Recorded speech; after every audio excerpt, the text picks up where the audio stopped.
Երևանի քաղաքապետ Տիգրան Ավինյանը նախազգուշացրել է. Երևանի քաղաքապետարանի ենթակայության բոլոր կառույցները բոլորը պետք է տեղեկացված լինեն, թե ինչի մասին են խոսել գործակարգավարական նիստին։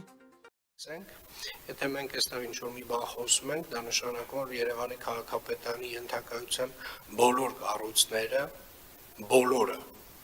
բոլոր աշխատակիցները պետք է տեղեկացված լինեն, ինչի մասին ենք մենք խոսացել այստեղ։ Եթե մենք խոսացել ենք օդի որակի մասին եւ ասել ենք, որ տերև չպետք է վառվի, ոչ մի քաղաքապետարանի աշխատակից չի կարող հետո պարզվի ինչ-որ միտեղ, որ տերև է վառում։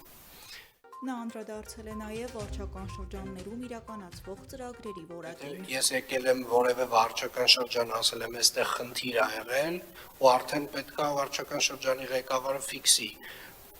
ինչ ծավալի խնդիր ա, ինքը ինչ գործողություն պետք է անի, ում պետք է նկատողություն տա, ում պետք է աշխատանքից ազատի։